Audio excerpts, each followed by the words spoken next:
ओम नमः शिवाय। अगर इस चैनल पे आप नए हैं तो इस चैनल को सब्सक्राइब करें, लाइक करें और शेयर करें। आज का विषय है कि पूजा कैसे करें कि ज़्यादा कृपा मिले। भाइयों बहनों, ये वीडियो मैं मनगढ़ंत कभी नहीं बनाता हूँ। पूरी तरह से परीक्षण करके मैं इस वीडियो को आपके बीच में दे रहा हूँ।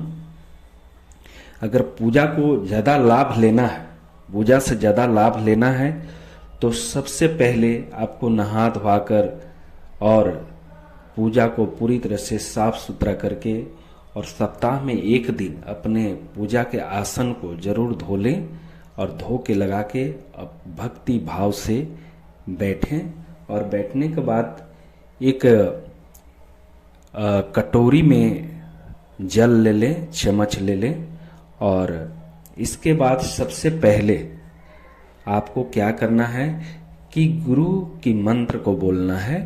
अगर जो भी आपके गुरु हों उनको गुरु मंत्र गुरु वंदना करते हुए, इसके बाद गुरु वंदना जब आपकी हो जाए तो सबसे पहले अंतर और मन और शरीर को पवित्र करना चाहिए। पवित्रीकरण का मंत्र है ओम अपवित्रो पवित्रवा सर्वस्थगतपिया स्मृणि पुड़िकाक्ष शब्रयंतम ओम पुनातु पुड़िकाक्ष पुनातु पुड़िकाक्ष। और अपने शरीर पे छिड़काव कर लेना चाहिए। जल कहाँ रखना चाहिए? बाईं हाथ के हथेली में जल रखना चाहिए और दाईं हाथ से उसको ढककर और इस मंत्र को बोलना चाहिए। इसके बाद आपको अपने अंदर के अंतःकरण को शुद्ध करने के लिए 3 बार आचमन करना चाहिए। उसका मंत्र क्या है? ओम अमृतो प्रष्टन्मषि स्वाहा, ओम अमृता पिधानमषि स्वाहा, ओम सत्यम श्रीताम स्वाहा। इसको दाईं हाथ में लेकर 3 बार आचमन करेंगे इस मंत्र को बोल के। इसके बाद हम लोग प्राण को बढ़ाने के लिए प्राणायाम करेंगे। प्राण जो होता है उसको हम लोग बढ़ाने के लिए ऑक्सीजन लेते हैं, क्योंकि प्राण आयु ही ऑक्सीजन है। तो हम मंत्र के द्वारा अंदर ऑक्सीजन को लेते हैं। ओम भुवा ओम स्वाहा ओम जन ओम तप ओम सत्यम ओम तत्सवितुर्वरेण्यं भर्गो देवस्य धीमहि धियो यो नः प्रचोदयात् प्रज्योतिर्सो ब्रह्म भूर्भुवः ओम करके 3 बार 4 बार लंबा लंबा सांस लेंगे। इसको हम लोग प्राणायाम बोलते हैं। तो प्राण आयु को बढ़ाने के लिए प्राणायाम किया जाता है। इसके बाद हम लोग पूरी अंग को शुद्ध करने के लिए हम लोग मंत्र द्वारा हम लोग प्राणायाम के बाद मंत्र द्वारा हम अपने न्यास करते हैं। न्यास में क्या होता है कि सबसे पहले बाईं हाथ में हम लोग जल ले लेंगे और दाईं हाथ को डुबो लेंगे और डुबाने के बाद हम मंत्र बोलेंगे। ओम वांग में अस्म्यस्तु मुख के पास लगाएंगे, बाईं से दाईं जाएंगे। इसके बाद ओम नसों में प्राण अस्तु, नाक के दोनों छिद्रों को हम लोग स्पर्श करेंगे। ओम अक्षर में चक्षर अस्तु, दोनों नेत्रों को। इसके बाद कर्णे में सोतम अस्तु, दोनों कानों को। ओम बाहों में बलमस्तु, दोनों भुजाओं को। ओम उर्मिजस्ति, दोनों जंघाओं को। इसके बाद ओम अरिष्टानी मेघानी तनिष्णवा में सह संतु। इसके बाद सभी शरीर पे हम लोग छिड़क लेंगे। ये हमारा पवित्रीकरण का पूरी तरह से पूजा के विधि विधान द्वारा हम लोग अंतःकरण मन को शांत करने के लिए हम लोग पूरी तरह से पवित्र होकर और पूजा स्थल पे बैठते हैं, पवित्रीकरण कर लेते हैं। इसके बाद पवित्रीकरण करने के बाद हम लोग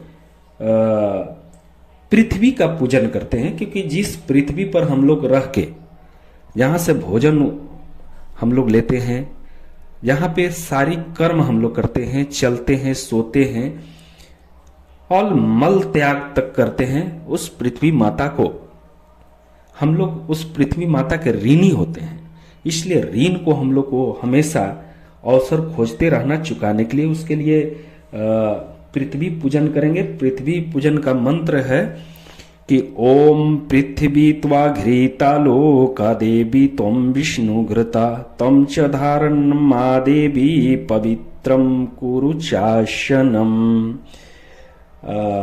दाई हाथ में फूल और अक्षत लेकर और जमीन पे रख देंगे, 1 चम्मच जल छोड़ के धरती माता को प्रणाम कर लेंगे।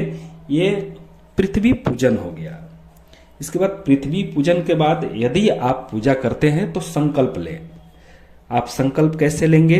1 फूल और अक्षत और थोड़ा जल हाथ में लेकर और आप बोलेंगे कि हे प्रभु, मेरा नाम ये है, मेरा गोत्र ये है, मैं आज एक माला कर रहा हूं, या तो गायत्री माता का पूजा कर रहा हूं, या तो दुर्गा माता का पूजा कर रहा हूं, या तो शिव भगवान का मैं पूजा कर रहा हूं, 1 दिवसीय पूजा कर रहा हूं, 7 दिवसीय पूजा कर रहा हूं। इस टाइप का संकल्प लेकर और माथे से लगाकर अपने देव स्थल पे इसको छोड़ दीजिए। ये हुआ संकल्प। संकल्प के बाद आ जाता है आपको चंदन, मस्तक पे चंदन क्यों लगाते हैं? क्योंकि चंदन जो है शीतलता का प्रतीक है। अपने अनामिका अंगुली में चंदन को लेके, और इसका भी मंत्र है, हम बोलेंगे ओम चंदनस्य महत् पुण्यम पवित्रम पापनाशनम अपताहर्ते नित्यम लक्ष्मी त्रिष्ठिति सर्वदा। और माथे पर हम चंदन को लगा लेते हैं, उससे हमारा मस्तिष्क शांत हो जाता है। और चंदन लगाने के बाद रक्षा सूत्र का विधान है। जैसे किसी चीज का भी रक्षा होता, सुरक्षा होता, उसी प्रकार से हम लोग कलवा लेकर रक्षा सूत्र अपने दाईं हाथ में, जैसे कुमारी कन्या होंगे तो दाईं हाथ में, और शादीशुदा होंगे माताएं तो वो बाईं हाथ में कलवा को बांधेंगे।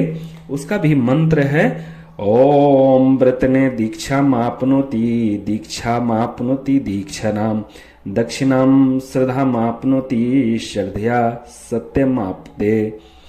और हम लोग इस कलावा को बांध लेते हैं, तो ये रक्षा सूत्र हो गया। इसके बाद अगर आप घर में कलश रख कर और पूजन करते हैं तो कलश में हम लोग क्या डालेंगे? कलश में हम लोग सुपारी डाल देंगे, धुरवा डाल देंगे, फूल डालेंगे, अक्षत डालेंगे और द्रव्य 1 रुपया द्रव्य डालेंगे। इसके बाद हम लोग उस पे आम का पल्लू लगाकर और ऊपर से ढक कर, अगर कोई जटा वाला नारियल है पानी वाला तो हम लोग डाल सकते हैं। इसके बाद हम लोग कलश पूजन करने के बाद आप माला कर सकते हैं। उससे आपको पूजा बहुत फलीभूत होगा। आपको लगेगा कि कोई हम साधना कर रहे हैं, मेरे पास कुछ शक्तियां आ रही हैं और मेरे अंदर ऊर्जा आ रहा है, मैं जिस काम को कर रहा हूं मैं सफल होते जा रहा हूं। अगर आप इस विधि विधान से आप पूजा करते हैं तो निश्चित रूप से आपको पूर्ण रूप से शक्ति का एहसास होगा और पूजा फलीभूत होगा। पूजा में बहुत जबरदस्त कृपा आपको मिलेगा। बहुत बहुत धन्यवाद।